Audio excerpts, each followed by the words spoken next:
ಸ್ನೇಹಿತರೆ, ಹಾಸ್ಯಕ್ಕೆ ಇಂಥದೇ ವಸ್ತು ಅಂತಿಲ್ಲ. ನಾನು ಹೆಚ್ಚಾಗಿ ಹೆಣ್ಮಕ್ಳ ಬಗ್ಗೆನೇ ಯಾವಾಗಲೂ ಮಾತಾಡ್ತಿರ್ತೀನಿ ಅಂತ ಎಲ್ಲರೂ ಹೇಳ್ತಾರೆ. ನಿಜಕ್ಕೂ ನಮ್ಮ ಹಾಸ್ಯಕ್ಕೆ ವಸ್ತು ಅವರೇ. ಯಾಕಂದರೆ ಕೆಟ್ಟದಾಗಲ್ಲಮ್ಮ. ಯಾಕಂದ್ರೆ ನಿಮಗೆ ಬರ್ತಕ್ಕಂಥ ಒಂದು ಸಹನೆ, ತಾಳ್ಮೆ, ಅದು ಅನುಭವ ಹೆಣ್ಮಕ್ಳಿಗೆ ಇರೋದು, ಗಂಡಸರಿಗೆ ಇರೋದು. ಗಂಡಸು ಏನಿದ್ರು ಹೊರಗಡೆ ದುಡ್ಕೊಂಬರೋ ಅಷ್ಟೇ. ಮನೆಗೆ ಬಂದ ತಕ್ಷಣ, ಸ್ಕೂಲಿಂದ ಮನೆಗೆ ಬಂದ ತಕ್ಷಣ ತಾಯಿನೇ ಮೊದಲು ಅವ್ರನ್ನ ಸ್ವೀಕಾರ ಮಾಡೋದು. ಯಾಕಂದರೆ ಸಹನಾ ಮೂರ್ತಿ. ಆ ಮಗು ಟಿಫನ್ ತಿಂದಿದ್ದಿಲ್ಲ ಅಂತ ಟಿಫನ್ ಬಾಕ್ಸ್ ಬಿಚ್ಚಿ ನೋಡ್ತಾಳೆ, ಉಳಿದಿದ್ರೆ ಬೈತಾಳೆ, ಯಾಕೆ ಉಳಿಸಿ ಅಷ್ಟು ತಿನ್ನಬೇಕಿಲ್ಲ ಅಂತಾಳೆ. ನಿಧಾನಕ್ಕೆ ಅವನ ಶೂಸು, ಯೂನಿಫಾರ್ಮು ಎಲ್ಲ ಬೀಸ್ತಾಳೆ, ಟೈ ಬೀಸ್ತಾಳೆ, ಮಾತಾಡಿಸ್ತಾನೆ ಈ ಕೆಲಸ ಎಲ್ಲ ಮಾಡ್ತಿರ್ತಾಳೆ. ರೈಲ್ಸ್ ಹೇಳಿದ್ರೆ ಇವತ್ತು ಯಾವುದಾದ್ರೂ ಮೇಡಮು ಅಂತ ಕೇಳ್ತಾಳೆ. ಹೇಳಿದ್ರೆ ಎಲ್ಲಿ ಹೇಳು ಅಂತಾಳೆ. ಸ್ಟೆಪ್ಸ್ ಹಾಕ್ತಾ ಹೇಳು ಅಂತಾಳೆ. ಆ ಮಗುಗೆ ಏನು ಉತ್ಸಾಹ! ಇದೆಲ್ಲ ಶಾಂತವಾಗಿ ನಾಯಕ ಮಾಡ್ತಾಳೆ, ಸಹನೆಯಿಂದ ಮಾಡ್ತಾಳೆ. ಮಗು ಕೂಡ ತಾಯಿನ ಅಮ್ಮ ಅಂತಲೇ ಬರ್ತವೆ. ಅಪ್ಪ ಅಂತ ಬರೋ ಮಕ್ಕಳು ಜಗತ್ತಿನಲ್ಲಿ ಬಹುಶಃ ಭಾಳ ಕಡಿಮೆ ಮನೆ ಒಳಗಡೆ. ಅದು ಸ್ಕೂಲ್ ಬಿಟ್ಟ ಮೇಲಂತೂ ಮಕ್ಕಳು ಅಮ್ಮ ಅಂತಲೇ ಬರ್ತಾರೆ. ಒಂದು ದಿವಸ ಏನಾದರೂ ಅಮ್ಮ ಇರಾದಾಗ ಅಪ್ಪ ಇರ್ತಾನೆ ಮನೆಯಲ್ಲಿ. ಬಂತು ಅವತ್ತು ಪಜಿತಿ ಮಕ್ಕಳಿಗೆ. ಅವನು ಬಂದ ತಕ್ಷಣ ಏನಿದೆ, ಎಷ್ಟು ಗಲೀಜು ಮಾಡ್ಕೊಂಡು ಯೂನಿಫಾರ್ಮ್ ಮತ್ತು ಬೈಯೋದೇ ಶುರು. ಬೆಲ್ಟ್ ಎಷ್ಟು ಟೈಟ್ ಆಗಿದೆ, ಇಷ್ಟು ಟೈಟ್ ಹಾಕೊಳ್ಳೋದು. ಶೂಸ್ ನೋಡಿ ಹಂಗಾಗಿದೆ, ನೀನು ಮುಖ ನೋಡಿ ಹಂಗಾಗಿದೆ. ಪಾಪ ಹುಡುಗ ಗಾಬರಿ ಬಿಟ್ಟು, ಅಮ್ಮ ಯಾವತ್ತೂ ಹಿಂಗೆ ಬೈದಿರಲಿಲ್ಲ. ಟಿಫನ್ ಬಾಕ್ಸ್ ನೋಡ್ತಾ, ಏನು ತೊಳೆದೇ ಇಲ್ಲ, ಹಂಗೆ ತಂದು ಆ ಹುಡುಗನ ಬೈತಾರೆ.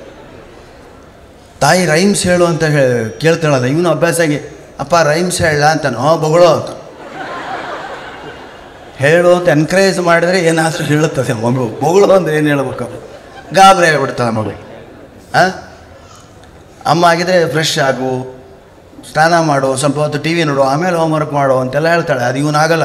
ಹೋಗೋ ಓದ್ಕೋವಾಗೋ, ಹೋಮ್ವರ್ಕ್ ಮಾಡೋಗೋ, ಮತ್ತೆ ಅದೇ ಟ್ರ್ಯಾಕಿಗೆ ಅವನ್ನ ತಳ್ತಾನೆ ಅನ್ನೋದಕ್ಕೆ ಮಕ್ಕಳು ತಾಯಿಯನ್ನು ಇಷ್ಟಪಡ್ತಾರೆ. ಅದಕ್ಕೆ ಶಿಕ್ಷಕಿ ತಾಯಿ ಇದ್ರಂತೂ ಆ ಮಕ್ಕಳು ನಿಜಕ್ಕೂ ಪುಣ್ಯವಂತರು. ಅಂಥ ಮಕ್ಕಳು ಇಲ್ಲಿದ್ದಾರೆ ಅಂತ, ತಾಯಿಯಲ್ಲಿ ಇದ್ದೀರಿ ಅಂತ ನಾನು ಭಾವಿಸ್ತೀನಿ. ನಮ್ಮ ಕಾರ್ಯಕ್ರಮವನ್ನು ಇಷ್ಟೆಲ್ಲ ನೀವು ಟಿ ವಿಯಲ್ಲಿ ನೋಡಿದರೂ ಕೂಡ ಮತ್ತೆ ಇಷ್ಟು ಕಿಕ್ಕಿರೋದಕ್ಕಾದು ಹೆಚ್ಚಿನ ಸಂಖ್ಯೆಯಲ್ಲಿ ಸೇರಿದ್ದಕ್ಕೆ, ಕಾಯ್ತಿರೋದಕ್ಕೆ ನಿಮ್ಮೆಲ್ಲರಿಗೂ ಅನಂತ ಧನ್ಯವಾದಗಳನ್ನ ಅರ್ಪಿಸ್ತಾ, ಭಾಳಷ್ಟು ಜನ ಭಾಷಣಗಳನ್ನ ನಮಗೋಸ್ಕರ ಮೊಟಕುಗೊಳಿಸಿದ್ರು, ಅವ್ರನ್ನ ಕ್ಷಮೆ ಬೇಡ್ತೀನಿ ನಾನು.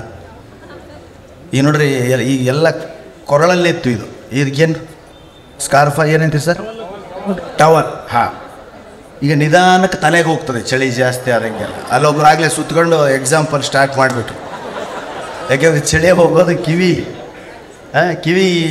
ಮುಚ್ಕೊಂಡ್ರೆ ಬೆಚ್ಚಗಿರ್ತೀವಿ ಅಂತ ಒಂದು ಕಲ್ಪನೆ ತಲೆಗೋಯ್ತು. ರೈತಾಪಿ ಜನರ ಕೆಲಸ ಅದು. ನಾನು ಎಲ್ಲ ಕಡೆ ಹೇಳುವಂಥ ಹಾಸ್ಯವನ್ನು ಹೇಳಿದೆ. ಕೆಲವು ಬಹಳ ಮುಖ್ಯವಾಗಿರ್ತಕ್ಕಂಥ ಕೇವಲ ಸಿಂಗಲ್ ಲೈನರ್ ಅಂತ ಕರೀತಾರೆ, ಅಂಥವುಗಳನ್ನ ನಿಮ್ಗೆ ಹೇಳಬೇಕು ಅಂತ ಇಷ್ಟಪಡ್ತೀನಿ. ಮಾಮೂಲು ಜೋಕ್ಗಳು ಬೇಡ. ಬೇಕಾದಷ್ಟು ಎಲ್ಲರೂ ಚಾನಲ್ ನೋಡಿರ್ತೀರ, ಎಲ್ಲರೂ ಟಿ ವಿಲಿ ಕೇಳಿರ್ತೀರಿ, ಇದೇನು ಮತ್ತು ಅದನ್ನೇ ಕೇಳಬೇಕಾದ ಬರೋವಂಥ ಪ್ರಸಂಗ ಬೇಡ ಅಂತ ಕೆಲವು ಸಿಂಗಲ್ ಲೈನರ್ ಹೇಳ್ತೀನಿ. ಕನ್ನಡ ಭಾಷೆ ನಾನು ಯಾವಾಗಲೂ ಮಾತಾಡ್ತೀನಿ, ನೀವೆಲ್ಲ ಗಮನಿಸಿರ್ತೀರಿ. ನಾನು ಕನ್ನಡ ಮೀಡಿಯಮ್ ಸ್ಟೂಡೆಂಟ್. ಕನ್ನಡದಲ್ಲಿ ಪನ್ ಅಂತಕ್ಕಂಥ ಶಬ್ದ ಅಂದರೆ ಒಂದೇನೋ ಗೂಢಾರ್ಥ ಇಟ್ಕೊಂಡು ಹೇಳೋದು. ಡುಂಡಿರಾಜರು, ಬಿ ಆರ್ ಲಕ್ಷ್ಮಣರಾವು, ಜರನಹಳ್ಳಿ ಶಿವಶಂಕರ್, ಇವರೆಲ್ಲ ಆ ಥರದ ಅದ್ಭುತವಾಗಿರ್ತಕ್ಕಂಥ ಕನ್ನಡ ಪ್ರೇಮ ಹುಟ್ಟುವಂಥ ಚುಟುಕಗಳನ್ನು, ಕವನಗಳನ್ನು ಬರೀತಾರೆ. ಅವುಗಳ ಶಾಲೆಯಲ್ಲಿ ನೀವು ಬಳಸುವಂಥ ಕೆಲಸ ಆಗಬೇಕು. ಆಮೇಲೆ ಸ್ವಲ್ಪ ಶಬ್ದ ವ್ಯತ್ಯಾಸ ಆದರೆ ಕನ್ನಡದಲ್ಲೂ ಕೂಡ ಎಂಥ ಹಾಸ್ಯ ಹುಟ್ಟುತ್ತೆ, ಎಂಥ ಸಾಹಿತ್ಯ ಹುಟ್ಟುತ್ತೆ ಅನ್ನೋದಕ್ಕೆ ಬೇಕಾದಷ್ಟು ಉದಾಹರಣೆಗಳಿದೆ. ಆದರೆ ನಾವು ಯಾರೋ ಮಕ್ಕಳನ್ನು, ಈಗ ಸರ್ ಜೊತೆ ನಾನು ಮಾತಾಡ್ತಿದ್ದೆ, ಒಳಗಡೆ ಅವ್ರು ಯಾರೋ ಬಂದಿದ್ದರು. ಸರ್, ಮಕ್ಕಳಿಗೆ ಇನ್ಮೇಲೆ ನೆಕ್ಸ್ಟು ಟೆಕ್ಸ್ಟ್ಗಳನ್ನು ಚೇಂಜ್ ಮಾಡ್ತಾ ಇದ್ದೀವಿ. ಆಟದಿಂದ ಪಾಠ ಕಲಿಯುವಂಥದ್ದು, ಸಾಂಸ್ಕೃತಿಕವಾಗಿ ಮಕ್ಕಳು ಬೆಳೆಯುವಂಥದ್ದು, ಹಾಡು ಹೇಳುವಂಥದ್ದು, ಕತೆ ಹೇಳುವಂಥದ್ದು, ಈ ಥರದ ಶಿಕ್ಷಣ ಕೊಡಬೇಕು ಅಂತ ಮಾಡಿದ್ದೀವಿ, ಪಠ್ಯಪುಸ್ತಕಗಳಿಗಿಂತ ಹೊರತಾಗಿ. ನಿಜ, ಇದು ನಾನು ಭಾಳ ಇಷ್ಟಪಟ್ಟೆ. ಇದೇ ಆಗಬೇಕು. ಇಲ್ಲಾಂದರೆ ಮಕ್ಕಳು ಬರೀ ಮಾರ್ಕ್ಸ್ ಓರಿಯೆಂಟೆಡ್. ಇಷ್ಟು ಮಾರ್ಕ್ಸ್ ತೊಗೊಂಡು ರ್ಯಾಂಕ್ ಬರಬೇಕು ನಾನು ಅನ್ನೋ ತಲೆಯಲ್ಲಿ ಇದೆಯಲ್ಲ. ಆಗಲಿ ಜ್ಞಾನಿ ಆಗಬೇಕು ಅಂತ ಯಾರಿಗೂ ಇಲ್ಲ. ಒಂದು ಡಿಗ್ರಿ, ಒಂದು ಮಾರ್ಕ್ಸ್, ಅದು ನಮ್ಮ ತಲೆಯಿಂದ ಕಳಚಿ ಬಿತ್ತು ಅಂದರೆ ಈ ದೇಶದಲ್ಲಿ ಬರೀ ಸಂತರು, ಜ್ಞಾನಿಗಳು ಹುಟ್ಟುತ್ತಾರೆ. ಗುರುಕುಲ ಅಂತಿತ್ತು. ಅಲ್ಲಿ ಹೇಗೆ ಅಡ್ಮಿಷನ್ ಮಾಡಿಸ್ಕೊತಿದ್ರು ಅಂದರೆ, ಒಬ್ಬ ಬಡ ವಿದ್ಯಾರ್ಥಿ ಬಂದು, ಗುರುಗಳೇ, ದಂಡ ವಿದ್ಯಾರ್ಥಿ, ಬಡ ವಿದ್ಯಾರ್ಥಿ, ನಾನು ನಿಮ್ಮ ಶಾಲೆಗೆ ಸೇರಬೇಕು ಅಂತ ಮಾಡಿದ್ದೀನಿ, ಆಶ್ರಮಕ್ಕೆ ಸೇರಬೇಕಂತ ಮಾಡಿದ್ದೀನಿ, ದಯವಿಟ್ಟು ನಾನು ಸೇರಿಸ್ಕೊತಿರೋ. ಇದಕ್ಕೆ ಒಂದು ಇಂಟರ್ವ್ಯೂ ಇದೆಯಪ್ಪ, ಆ ಇಂಟರ್ವ್ಯೂಲ್ಲಿ ಪಾಸ್ ಆಗಬೇಕು, ನಾನು ಟೆಸ್ಟ್ ಇದೆ, ಓರಲ್ ಟೆಸ್ಟ್. ಏನು, ನೀನು ಬೋಗಸಿನಲ್ಲಿ ಕೆಂಡ ತರಬೇಕು. ಬೋಗಸಿಯಲ್ಲಿ ಕೆಂಡ ತಂದರೆ ನಿನ್ನ ಈ ನನ್ನ ಗುರುಕುಲದಲ್ಲಿ ಸೇರಿಸ್ಕೊತೀವಿ. ಇದೆಂತ ಡೊನೇಷನ್ ತನ್ನೋಕ್ಕಿಂತಲೂ ಭೀಕರವಾಗಿದ್ದು. ಈಗೆಲ್ಲ ಡೊನೇಷನ್ ಕೈ ತುಂಬ ಡೊನೇಷನ್ ತಂದರೆ ಸೇರಿಸ್ಕೊತೀವಿ ಅನ್ನೋದು ಜಾಸ್ತಿ. ಅವರು ಕೈ ತುಂಬ ಕೆಂಡ ತಂದರೆ ಸೇರಿಸ್ಕೊತೀವಿ. ಸರ್ ದುಡ್ಡು ಎಷ್ಟು ಬೇಕು ಕೇಳಿ, ಕೆಂಡ ತರೋಕ್ಕಾಗಲ್ಲ. ಇಲ್ಲಪ್ಪ ನಮ್ಮ ಶಾಲೆ ಅಭ್ಯಾಸ ಅದೇ, ದಯವಿಟ್ಟು ನೀನು ಕೆಂಡನೇ ತರಬೇಕು ಕೈಯಲ್ಲಿ. ಹುಡುಗ ತಲೆ ಕೆಡಿಸ್ಕೊಂಡು ಮನೇಲಿ ಹೋಗಿರೋದು ಎಲ್ಲರೂ ಕೆಂಡ ತರೋ ಶಾಲೆ ಅದೇ ಶಾಲೆ ಸ್ಮಶಾನ ಏನದು ಕೆಂಡ ತಗೊಂಡು ಏನು ಮಾಡ್ತಾರೆ, ಮೇಷ್ಟ್ರು ಸ್ಕೂಲಿಗೆ ಬೆಂಕಿ ಹಾಕ್ತಾನಂತ ಅಂತ ಸ್ಕೂಲಿಗೆ ಹೋಗಲೇಬೇಡ. ಆ ಹುಡುಗನೂ ಅಷ್ಟೇ, ಹೌದಲ್ಲ ಎಲ್ಲರೂ ಬೈತಾರೆ, ಏನಿದು ಕೆಂಡ ತಗೊಂಬರೋ ಬೊಗ್ಸಿಲಿ ಅಂದರೆ ಹೇಗೆ? ಎಲ್ಲರನ್ನ ಕೇಳಿದೆ, ಎಲ್ಲರೂ ಬೈಯೋರೆ. ಒಂದು ಕಡೆ ಹೋಗಿ ಮಲಗಿದ ಅವನು, ಅಲ್ಲಿ ಪಕ್ಕದಲ್ಲಿ ಒಂದು ಹುಡುಗ ದನ ಕಾಯ್ತಿದ್ದ, ದನ ಕಾಯ. ಅವ್ನು ಬಂದು ಏನು ಇಲ್ಲಿ ಬಂದು ಮನೆಗೆ ಸ್ಕೂಲ್ಗೆ ಹೋಗಲ್ಲ ನೀನು ಯಾಕೆ ಹೋಗಲ್ಲ? ನನಗೆ ಎಮ್ಮೆ ಆಕಳ ಹಸು ಕಾಯೋದ್ರಲ್ಲೇ ತುಂಬ ಸಂತೋಷ ಇದೆಯಪ್ಪ, ನೀನು ಯಾಕೆ ಸ್ಕೂಲಿಗೆ ಸೇರಲ್ಲ? ನಾನು ಸೇರಲ್ಲ, ನನಗೆ ಇದರಲ್ಲೇ ತೃಪ್ತಿದೆ, ಇದರಿಂದನೇ ಎಲ್ಲ ಕಲಿತೀನಿ ನಾನು. ನೀನು ಯಾಕೆ ಹೋಗಿಲ್ಲ? ಅಯ್ಯೋ ಬೊಗಸೆಲಿ ಕೆಂಡ ತಗೊಂಬ ಅಂತಾರೆ ಮೇಷ್ಟ್ರು. ಅದ್ಯಾವ ಸೀಮೆ ಮೇಷ್ಟ್ರು ಇದು, ಬೊಗಸೆಲಿ ಕೆಂಡ ತಗೊಂಬ ಅಂತಾರೆ. ಯಾಕಿರ್ಬೋದು? ಅದರಿಂದ ಏನೋ ನಾನು ಬುದ್ಧಿ ಪರೀಕ್ಷೆ ಮಾಡ್ತಾರಂತಪ್ಪ ಅವರು. ಒಯ್ಬೋದು, ಏನು ಆಶ್ಚರ್ಯ ಇಲ್ಲ. ಹಾಂ, ಬೊಗಸೆಲಿ ಕೆಂಡ ಹೇಗೆ ಒಯ್ಯೋದ? ಏನಿಲ್ಲ, ನೀನು ಬೊಗಸೆಯಲ್ಲಿ ಮರಳು ತುಂಬ್ಕೊಬ್ಬ, ನಾನು ಅದ್ರ ಮೇಲೆ ಕೆಂಡ ಇಡ್ತೀನಿ, ತಗೊಂಡೋಗಿ ತೋರಿಸು ಮೇಷ್ಟ್ರಿಗೆ. ಬೊಗಸೆಯಲ್ಲಿ ಮರಳು ತುಂಬ್ಕೊಂಡು ಕೆಂಡ ಇಟ್ಕೊಂಡು ಬಂದಾಗ ಆ ಹುಡುಗ ರಿಟನ್ ಟೆಸ್ಟ್ ಪಾಸ್ ಆದಂಗೆ ಅವನನ್ನು ತಗೊಂಡು ಕಾಮನ್ ಸೆನ್ಸ್ ಇದೆ ಅಂತ ಅವನಿಗೆ. ಈ ಥರದ ಶಿಕ್ಷಣ ಗುರುಕುಲದಲ್ಲಿ ತುಂಬ ದಿವಸಗಳ ಕಾಲ ಇರ್ತದೆ. ನೀವೆಲ್ಲ ಪುರಾಣದ ಕಥೆಗಳನ್ನ ಓದಿದಾಗ ಈ ಥರದ ಗುರುಗಳು ಶಿಷ್ಯರನ್ನ ಪರೀಕ್ಷೆ ಮಾಡಿರ್ತಕ್ಕಂಥ ಬೇಕಾದಷ್ಟು ಘಟನೆಗಳು ಬರ್ತದೆ. ಕಚಾಯ ಅಂತ ಗುರುಕುಲದಲ್ಲಿ ಇದ್ದ. ಹಾಗೆ ಪುರಾಣ ಉಪನಿಷತ್ತುಗಳಲ್ಲಿ ಕೆಲವು ಕಥೆಗಳು ಬರ್ತದೆ. ಎಷ್ಟೋ ವರ್ಷಗಳ ಕಾಲ ಈ 10 ಹಸುಗಳನ್ನು 1000 ಹಸುಗಳನ್ನಾಗಿ ಮಾಡಿಕೊಂಡು ಬಂದ ಮೇಲೆ ನೀನು ಪಾಠ ಹೇಳ್ತೀನಿ ಅಂತ ಕಳಿಸ್ತಾರೆ ಒಬ್ಬ ಶಿಷ್ಯರು. 10 ಹಸುಗಳನ್ನು 1000 ಮಾಡ್ಕೊಂಬರ್ಬೇಕು. ಅದು ಎಂಥ ಕಠಿಣ ಪರೀಕ್ಷೆ. ಅದರಿಂದ ಏನು ಉಪಯೋಗ ಆಯ್ತು ಅನ್ನೋದನ್ನು ನೀವು ಸ್ವಲ್ಪ ಪಠ್ಯೇಂದ್ರ ಚಟುವಟಿಕೆ ಪುಸ್ತಕಗಳನ್ನ ಓದಿದ್ರೆ ಜಾಸ್ತಿ ಗೊತ್ತಾಗುತ್ತೆ ಅಂತ ಹೇಳ್ತಾ ಒಂದೊಂದೇ ಸಿಂಗಲ್ ಲೈನರ್ನ ಇವತ್ತು ನಾನು ಹೇಳ್ತೀನಿ. ಫೋನ್ ಕಾಲ್ ಬಂದಾಗ ಗಂಡಸರು ಬೆನ್ನು ಹುಡುಕುತ್ತಾರೆ ಅಲ್ವಾ ಸರ್? ಫೋನ್ ಬಂದ ಕೂಡಲೇ ಗಂಡಸರು ಮೊದಲಿಗೆ ಪೆನ್ನು ಹುಡುಕಿದರೆ ಹೆಣ್ಣು ಮಕ್ಕಳು ಚೇರ್ ಹುಡುಕುತ್ತಾರೆ. ದಯವಿಟ್ಟು ಅರ್ಥ ಆದಾಗ ಚಪ್ಪಾಳೆ ತಟ್ಟಿ ನಗರಮ್ಮ ಪ್ಲೀಸ್. ಹಾಂ, ಈಗ ಚಪ್ಪಾಳೆ ತಟ್ಟಿ ನಕ್ರಿ ಅಂದರೆ ಅದು ಸತ್ಯ ಅಂತ ನೀವು ಒಪ್ಕೊಂಡಂಗೂ ಆಗ್ತದೆ. ರಾಜಕಾರಣಿಗಳೆಂದು ನಿವೃತ್ತರಾಗುವುದಿಲ್ಲ. ರಿಟೈರ್ಮೆಂಟ್ ಇಲ್ಲ, ನಿಮಗೆಲ್ಲ ರಿಟೈರ್ಮೆಂಟ್ ಇದೆ. ರಾಜಕಾರಣಿಗಳೆಂದು ನಿವೃತ್ತರಾಗುವುದಿಲ್ಲ, ರಿಟೈರ್ ಆಗುವುದಿಲ್ಲ. ಯಾಕೆ? ಅದಕ್ಕೆ ಬೀಚಿ ಉತ್ತರ ಕೊಡ್ತಾರೆ, ಕೆಲಸ ಮಾಡುವವರು ಮಾತ್ರ ರಿಟೈರ್ ಆಗುತ್ತಾರೆ. ಟೈ ಮಣ್ಣಿನಿಂದ ಕೊಳೆಯಾಗುವುದಿಲ್ಲ. ಟೈ ಕಟ್ಟಿಕೊಂಡರೆ ಟೈ ಎಂಬುದು ಮಣ್ಣಿನಿಂದ ಕೊಳೆಯಾಗುವುದಿಲ್ಲ, ಅದು ಬರೀ ಸೋಪಿನಿಂದ ಕೊಳೆಯಾಗುತ್ತದೆ. ಹೌದಾ? ನೋಡಿ, ಅರ್ಥ ಆದವ್ರು ಚಪ್ಪಳ ಬಡಿತಿದೆ. ಮಲಗಿರುವ ಸಿಂಹಕ್ಕಿಂತ ಬೊಗಳೋ ನಾಯಿ ಲೇಸು. ಎಂಥ ಮಾತಿದೆ. ನಾನು ಯಾಕೆ ಈ ಮಾತನ್ನು ಹೇಳ್ತಿದ್ದೀನಿ ಅಂದರೆ ಅವರು ಒಳಗಡೆ ಕೂತ ಮಾತಾಡಿದಾಗ ಅದೇ ಬಂತು ವಿಷಯ. ಈ ಥರದ್ದು ಮಕ್ಕಳಿಗೆ ಏನಾದರೂ ಹೇಳಿ ಡಿಫ್ರೆಂಟಾಗಿ ಶೈಕ್ಷಣಿಕವಾಗಿ ನಾವು ಸುಧಾರಣೆ ಆಗಬೇಕಾಗಿದೆ ಸರ್. ಅದ್ರ ಬಗ್ಗೆ ಚರ್ಚೆ ನಡೀತಾ ಇದೆ. ನನಗೆ ಭಾಳ ಸಂತೋಷ. ನಮ್ಮ ಕಾಲಕ್ಕೆ ಹೀಗಾಗಿದ್ದರೆ ನಾವು ಇನ್ನೂ ಚೆನ್ನಾಗಿ ಮಾತಾಡ್ತಿದ್ವೇನೋ. ಇದೆಲ್ಲ ನಾವೇ ಕಲ್ತಿದ್ರಿ. ನಾನು ಶಾಲಾ ದಿನಗಳಲ್ಲಿ ಭಾಷಣ ಮಾಡಿದಾಗ ಎಲ್ಲರೂ ನಾನು ಬೈಯೋರೆ. ಈಗಾದ್ರೆ ನೀನು ಉದ್ಧಾರ ಆದಾಗೆ ನಿನ್ನ ಭಾಷಣ ಯಾರು ಕೇಳ್ತಾರೆ? ನಗಿಸಿದ್ರೆ ಯಾರು ದುಡ್ಡು ಕೊಡ್ತಾರೆ? ಇವತ್ತು ಕೊಟ್ಟಿಲ್ವ ನೀವು? ಅಲ್ಲ, ಇನ್ನೂ ಕೊಟ್ಟಿಲ್ಲ, ಮಾತು ಬೇರೆ. ಹಾಂ,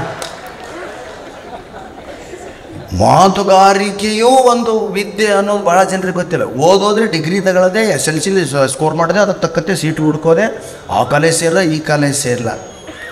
ಇದ್ರ ಹೊರತಾಗಿ ಬೇರೆ ಓದಿದೆ ಅನ್ನೋಂತ ಕಂಡುಕೊಂಡವ್ರು ನಾವು. ನಂದು BCom ಆಗಿದೆ ಹೆಸರಿಗೆ. ಮದುವೆ ಲಗ್ನ ಪತ್ರಿಕೆ ಹಾಕ್ಸೋದಕ್ಕೆ ಒಂದು ಡಿಗ್ರಿ ಬೇಕಿತ್ತು. ಸೊ BCom ಅಂತ. ಮನೆಯವ್ರದ್ದು BA.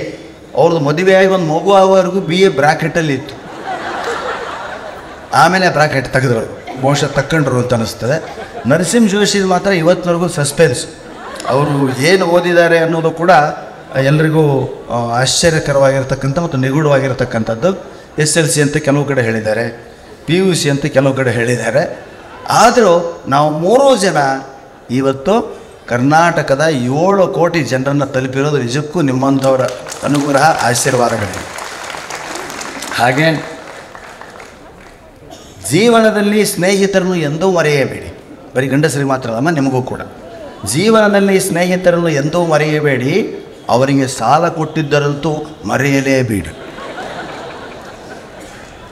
ವರ್ಣಿಸಲು ಪದಗಳೇ ಇಲ್ಲ ಅಂತಿರ್ತಾರೆ ಕೆಲವರು. ಕೇಳಿದ್ರು, ವರ್ಣಿಸಲು ಪದಗಳೇ ಇಲ್ಲ. ಅದರ ಅರ್ಥ ಏನು ಅಂದರೆ ಅವರಿಗೆ ಪದಗಳನ್ನು ವರ್ಣಿಸಲು ಶಬ್ದಗಳೇ ಗೊತ್ತಿಲ್ಲ ಅಂತ ಗೊತ್ತಿಲ್ಲ ಅಂತ ಅರ್ಥಕ್ಕೆ ನಾವು ವರ್ಣನೆ ಏನು ಸರ್ ನಿಮ್ಮನ್ನು ವರ್ಣಿಸೋದಕ್ಕೆ ಸಾಧ್ಯ ಇಲ್ಲ ಸರ್ ಅಂದರೆ ಏನು ವರ್ಣಿಸ್ಬೇಕು ಅಂತಲೇ ಗೊತ್ತಿಲ್ಲ. ನಿಮ್ಗೆ ಹೇಳ್ತೀನಿ, ಶಾಲೆ ಕಾಲೇಜುಗಳಲ್ಲಿ ನಿಮ್ಮ ಕಡೆ ಎಲ್ಲರೂ ಉತ್ತರ ಕರ್ನಾಟಕದಲ್ಲಿ ಜಾಸ್ತಿ ಇದ್ದೀರಲ್ವ, ಇಲ್ಲಿ ಅವ್ರಿಗೆ ಕೆಲವು ಶಬ್ದಗಳು ತಿಳಿಯೋದಿಲ್ಲ. ತಿಳಿದವ್ರು ಬೇಕಾದ್ರೆ ಅವ್ರಿಗೆ ಹೇಳಿ. ಒಂದು ಶಾಲೆಗೆ ಹೋಗಿದ್ದೀರ, ನಮಗೆ ಒಳ್ಳೆಯ ಶಬ್ದಗಳೇ ಗೊತ್ತಿಲ್ಲಮ್ಮ, ಕನ್ನಡದ ಶಬ್ದಗಳು ಎನ್ನುವುದಂತ ಹಳೇ ನಾನು ಹೇಳ್ತೀನಿ 30-40 ವರ್ಷದ ಹಿಂದಿನ ಜೋಕುಗಳನ್ನು. ಆದರೂ ಇವತ್ತಿಗೂ ಪ್ರಸ್ತುತ. ಈಗ ಒಂದೊಂದೇ ಸಿಂಗಲ್ ಲೈನರ್ ಅಂತ ನೀವು ಇಂಗ್ಲೀಷ್ನಲ್ಲಿ ನೋಡ್ತೀನಿ, ಕನ್ನಡದಲ್ಲಿದೆ. ಜಾತ್ರೆಯಲ್ಲಿ ಎಳೆಯುವ ತೇರನ್ನು ನೋಡುವುದು ಬಹಳ ಚಂದ. ಏನಿದೆಯಪ್ಪ ಇದರಲ್ಲಿ? ಇಲ್ಲ, ಸಿಂಪಲ್ ಅಲ್ಲ. ಜಾತ್ರೆಯಲ್ಲಿ ಎಳೆಯುವ ತೇರನ್ನು ನೋಡುವುದು ಬಹಳ ಚಂದ. ಅದರಲ್ಲೇನಿದೆ ಆಶ್ಚರ್ಯ ಇದೆ. ಇದರಲ್ಲಿ ಒಂದು ಪಂಚ್ ಇದೆ, ಪನ್ ಇದೆ, ವಿಟ್ ಇದೆ, ವಿಸ್ಡಮ್ ಇದೆ. ಅರ್ಥ ಆಗಲ್ಲ ಹೇಗೆ? ಜಾತ್ರೆಯಲ್ಲಿ ಎಳೆಯುವ ತೇರನ್ನು ನೋಡುವುದು ಭಾಳ ಚಂದ. ಯಾರಿಗೆ? ಮುದುಕರಿಗೆ. ಯುವಕರು ಜಾತ್ರೆಗೆ ತೇರು ನೋಡೋಕ್ಕೆ ಹೋಗಿರಲ್ಲ. ಅವ್ರಿಗೋಸ್ಕರ ಇದೆಲ್ಲ ಸ್ವಲ್ಪ ಸಸ್ಪೆನ್ಸ್ ಇದೆ. ಏನು? ಜಾತ್ರೆಯಲ್ಲಿ ಎಳೆ ಯುವತಿಯರನ್ನು ನೋಡುವುದು ಬಹಳ ಚಂದ. ಎಳೆ ಯುವತಿಯರು ಸ್ವಲ್ಪ ಹೈಪನ್ ಮಾಡಿದ್ರೆ ಎಳೆ ಯುವತಿಯರು ಆಗುತ್ತೆ. ಹೌದಾ? ಎಷ್ಟು ಅದ್ಭುತ ಅಷ್ಟೇ. ಹಾಗೆ ನೋಡಿ, ಈ ಕಾರ್ಯಕ್ರಮದಲ್ಲಿ ಎಷ್ಟು ಜನ ಇದ್ದಾರೆ ಸರ್? ಸುಮಾರು ಎಷ್ಟು ಜನ ಇದ್ದಾರೆ ಅಧ್ಯಕ್ಷರು, ಕಾರ್ಯದರ್ಶಿಗಾದರು? ಟೋಟಲ್ 2,000. ಈ ಸಭೆಯಲ್ಲಿ ಸುಮಾರು 2,000 ಜನರಿದ್ದಾರೆ. ನೋಡಿ, ಇದರಲ್ಲಿ ಏನೋ ಆಶ್ಚರ್ಯ ಇಲ್ಲ. ಹೌದಾ? ಇದನ್ನೇ ಪದಗಳನ್ನ ಹಿಂದೆ ಮುಂದೆ ಮಾಡಿದ್ರೆ ಕನ್ನಡ ವಿಶೇಷ ಅರ್ಥ ಕೊಡುತ್ತೆ, ಗಾಬರಿ ಆಗ್ಬಿಡಿಸುತ್ತೆ. ಈ ಸಭೆಯಲ್ಲಿ ಸುಮಾರು 2,000 ಜನರಿದ್ದಾರೆ. ನೋ, ಈ ಸಭೆಯಲ್ಲಿ 2,000 ಜನ ಸುಮಾರಿದ್ದಾರೆ.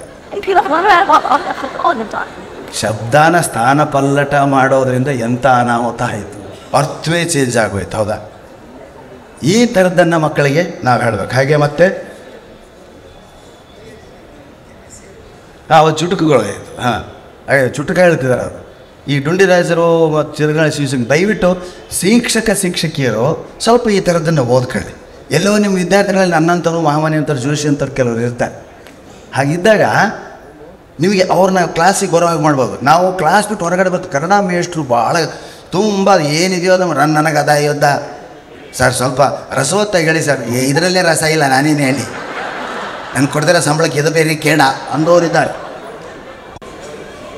ಆದರೆ ಇವತ್ತಿಗೂ ನಾವು ಕೆಲವು ಪಾಠ ಹೇಳಿಸೋಣ, ಪಿರಿಯಡ್ಗಳೆಲ್ಲ ಆದಮೇಲೆ ಇನ್ನೂ ಯಾರೋ ಒಬ್ಬರು ಲೆಕ್ಚರ್ ಬಂದಿದ್ದಿಲ್ಲ, ಟೀಚರ್ ಬಂದಿದ್ದಿಲ್ಲ ಅಂದರೆ ಕನ್ನಡದ ಮೇಷ್ಟ್ರು ಬಂದು ನಮಗೆ ಈ ಥರದ ಹಾಸ್ಯ ಎಲ್ಲ ಹೇಳ್ತಿದ್ರು. ಬೀಚಿ ಅಂತಿದ್ದಾರೆ, ಕುವೆಂಪು ಅಂತಿದ್ದಾರೆ, ಕಾರಂತರು ಅಂತಿದ್ದಾರೆ, ಬೇಂದ್ರೆ ಅಂತಿದ್ದಾರೆ. ಈ ಥರದ್ದೆಲ್ಲ ಹೇಳಿ ಅರ್ಧ ಗಂಟೆ ಪಾಠ ತಗೊಳ್ಳೋದು. ವಿರೂಪಾಕ್ಷಪ್ಪ ಪೂಲ್ಭಾವೆ ಅಂತ ನಾನು ವೀಕೆಂಡ್ ವಿತ್ ರಮೇಶ್ನಲ್ಲಿ ಕೂಡ ಮಾತಾಡಿದ್ದೆ. ಅವರು ಪ್ರತಿ ಶನಿವಾರ ಚರ್ಚಾಗೋಷ್ಠಿ ಅಂತ ಮಾತಾಡಿ ಯಾರಾದರೂ ಮಾತಾಡೋದಕ್ಕಿದ್ರು ಬರ್ರಿ ಅಂತಿದ್ರು. ಇಡೀ ವಾರ ಅವ್ರ ಪಿರಿಯಡ್ಗೆ ಹೋಗಲಾರ್ದಂತ ನಾನು ಶನಿವಾರ ಅವ್ರ ಪಿರಿಯಡ್ ತಪ್ಪಿಸ್ತಿದ್ದಿಲ್ಲ. ಯಾಕಂದ್ರೆ ಮಾತಾಡೋಕ್ಕೆ ಅವಕಾಶ ಕೊಡ್ತಾರೆ. ಬಿಗ್ ಆ್ಯಂಡ್ ಸ್ಪೀಕ್ ಅಂತ ಒಂದು ವಿಷಯ ತಗೊಂಡು ಮಾತಾಡೋದು. ಟಿ ವಿ, ರೇಡಿಯೋ, ಸಿನಿಮಾ, ಗೆಳತಿ, ಗೆಳೆಯ, ಹಬ್ಬ ಹುಣ್ಣಿಮೆಗಳು, ಇಂತಿಂಥ ವಿಷಯಗಳು 2 ನಿಮಿಷ ಮಾತಾಡು. Pick and speak. ಈ ಥರದ್ದೆಲ್ಲ ಮಾಡೋದ್ರಿಂದ ಮುಂದೆ ಸಾಹಿತ್ಯಿಕವಾಗಿ, ಸಾಂಸ್ಕೃತಿಕವಾಗಿ ಮಕ್ಕಳು ಬೆಳೀತಾರೆ. ಇವತ್ತು ಮಾಧ್ಯಮಗಳು ಬಂದಿದ್ದೇವೆ, ಕಾರ್ಯಕ್ರಮ ಎಷ್ಟಾದರೂ ಕಡಿಮೆನೇ. ನೋಡಿ, ನಮ್ಮಂಥವ್ರ ಕಾರ್ಯಕ್ರಮಗಳು ಹೇಗೆ ಇವತ್ತು ಟಿ ವಿಗಳಲ್ಲಿ ಬರ್ತದೆ. ನಾವೆಲ್ಲ ಟಿ ವಿ ಸ್ಟಾರ್ಗಳು, ಸಿನಿಮಾ ಸ್ಟಾರ್ಗಳೆಲ್ಲ ಟಿ ವಿಗಳಿಂದಲೇ ಇವತ್ತು ನಮ್ಮನ್ನು ಕರೆಸಿದ್ರು. ಇದು ಕಾರಣ ಏನು? ನಾವು ಪಠ್ಯೇತರವಾಗಿ ಏನನ್ನಾದರೂ ಸಾಧಿಸಿದ್ರಿಂದ ಆಯಿತು. ನಾನು BCom ಆಗಿದ್ದರಿಂದ ನೀವು ಯಾರೂ ಕರೆಸ್ತಿರ್ಲಿಲ್ಲ. ಪ್ರಾಣೇಶ್ ವಿಶೇಷತೆಯನ್ನು BCom ಮಾಡಿದ್ದೀನಿ ಸರ್. ಇಲ್ಲಪ್ಪ ಬ್ಯಾಂಕ್ ಹತ್ರ ನಿಂತು ಹೋಗಿ ಅಂತಿತ್ತು. ಹೌದಾ? ಆದರೆ ಒಂದು ಹಾಸ್ಯವನ್ನು ತೊಗೊಂಡು ಮಾತಾಡೋದು ಕಲ್ತಿರೋದ್ರಿಂದ ನೀವೆಲ್ಲ ನಮ್ಮನ್ನು ಇವತ್ತು ಕರೆಸಿದ್ರಿ. ಹಾಗೆ ಎಂತೆಂಥ ವಿಷಯಗಳನ್ನ ಹೇಳ್ತಿದ್ರು ನಮ್ಮ ಕಾಲದಲ್ಲಿ. ಹಳ್ಳಿಗಳಲ್ಲಿ ವಿಷಯ, ಯಲಬುರ್ಗ ಅಂತ ಒಂದು ಹಳ್ಳಿಯಲ್ಲಿ ನಾನು ಓದಿದ್ದೀನಿ, ಗಂಗಾವತಿಲಿ ಓದಿದ್ದೀನಿ. ಇವನ್ನೆಲ್ಲ ನಾವು ಅಲ್ಲಿ ಸ್ವಲ್ಪ ಕಲ್ತಿದ್ದನ್ನು ಕಲೆಕ್ಟ್ ಮಾಡೋದನ್ನು ಕಲ್ತ್ವಿ ಈ ಥರದಲ್ಲಿ. ಹಾಗೆ ಸುಮ್ಮನೆ ಕೂತಿರುವವರಿಗೆ ಯಾರು ಎಂದು ಒನ್ಸ್ ಮೋರ್ ಎನ್ನುವುದಿಲ್ಲ. ಹೌದಾ? ಒನ್ಸ್ ಮೋರ್ ಸರ್ ಅಂತಾರೆ, ಒಂದೇ ಸ್ವಲ್ಪ ಅಲ್ಲೇ ಸರದಾಡ ಕೂತ್ಕೋಬೋದಾರ ಅಷ್ಟೇ. ಡಾಕ್ಟ್ರುಗಳು ಯಾರೂ ಪರ್ಫೆಕ್ಟ್ ಅಲ್ಲ. ಡಾಕ್ಟ್ರುಗಳಿದ್ದೀರಾ ಯಾರಾದರೂ? ಇಲ್ಲಲ್ಲ? ಡಾಕ್ಟ್ರುಗಳು ಯಾರೂ ಪರ್ಫೆಕ್ಟ್ ಅಲ್ಲ. ಏಕೆಂದರೆ ಅವರು ಯಾವಾಗಲೂ ಮಾಡುವುದು ಪ್ರಾಕ್ಟೀಸೇ. ಹೌದಾ? ಡಾಕ್ಟ್ರೇ ನಿಮ್ಮ ಪ್ರೊಫೆಷನ್ ಆಗಿದೆ ಅಂತ ಕೇಳಿದ್ರು. ಪ್ರಾಕ್ಟೀಸ್ ಆಗಿದೆ ಡಾಕ್ಟ್ರೇ ಅಂತ ಕೇಳಿದ್ರು. ಅವರು ನಾನು ಪ್ರಾಕ್ಟೀಸ್ ಶುರು ಮಾಡಿ 40 ವರ್ಷ ಆಯಿತು ಅಂತಾರೆ. ಹೇಗೆ ತೋರಿಸ್ಕೋಬೇಕು ನಾವು ಅವ್ರ ಹತ್ರ? ಹೌದಾ? ಹಾಗೆ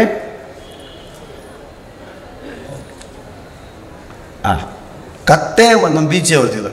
ಕತ್ತೆ ಮದುವೆ ಮಾಡಿದರೆ ಮಳೆ ಬರ್ತದೆ ಅನ್ನೋದು ಸುಳ್ಳು. ಕತ್ತೆ ಮದುವೆ ಮಾಡಿದರೆ ಮಳೆ ಬರುತ್ತದೆ ಅನ್ನೋದು ಸುಳ್ಳು. ಇಷ್ಟು ಮದುವೆಗಳಾಗ್ತವೆ ಪ್ರತಿ ವರ್ಷ, ಆದರೂ ಮಳೆ ಇಲ್ಲ. ನೋಡಿ ಹೆಣ್ಮಕ್ಳು ಪಕ್ಕದಲ್ಲಿ ಕೂಡಿಸ್ಕೊಂಡು ಬಡಿತಾರೆ ಅಂದರೆ ಗಂಡಸರು ಏನು ಕೆಲಸಪ್ಪ.